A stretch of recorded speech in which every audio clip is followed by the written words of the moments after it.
लग्नाला जेमतेम 1 वर्ष, वय अवघं 20 वर्ष. हातावरची मेहंदी अजून नीट उतरलीही नव्हती.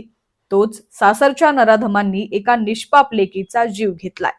होय, बीडच्या गेवराईतून काळजाचा थरकाप उडवणारी आणि पुरोगामी महाराष्ट्राला काळीमा फासणारी एक अत्यंत धक्कादायक घटना समोर आलीय. व्यवसायासाठी माहेरहून पैसे आण म्हणून सासरच्या नराधमांनी 20 वर्षाच्या पूजा सुरवसेचा इतका छळ केला की अखेर या हसत्या खेळत्या लेकीनं सासरच्या छळाला कंटाळून घरातच गळफास घेऊन आपली जीवन यात्रा संपवलीये. सुरुवातीला सगळं कसं आनंदाने सुरू होतं. परभणीच्या पूजाचे डोळे सुखी संसाराची स्वप्न पाहत होते. प्रमोद सुरवसे नावाच्या तरुणासोबत तिचं लग्न झालं आणि ती गेवराईच्या गजानन नगरमध्ये नांदायला आली. पण लग्नानंतर काहीच दिवसात या सुखी संसाराला हुंड्याच्या पैशांची चटक लागली. पतीला व्यवसायासाठी माहेरून पैसे आण म्हणून पती प्रमोदसह सासरच्यांनी पूजाला शारीरिक आणि मानसिक नरक यातना देण्यास सुरुवात केली.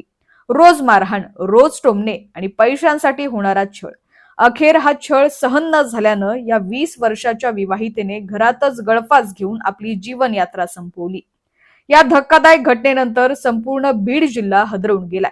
पूजाच्या वडिलांच्या तक्रारीवरून गेवराई पोलिसांनी आता तात्काळ पावलं उचलत पती प्रमोद सुरवसे, सासू, सासरे, दीर, जाऊ आणि ननंद अशा एकूण 6 जणांवरती गुन्हा दाखल केलाय. हुंड्यासारखी ही क्रूर आणि अनिष्ट प्रथा आजही एका निष्पाप मुलीचा जीव घेते, तेव्हा अख्खी समाज व्यवस्था आणि कायदा शून्य होतो.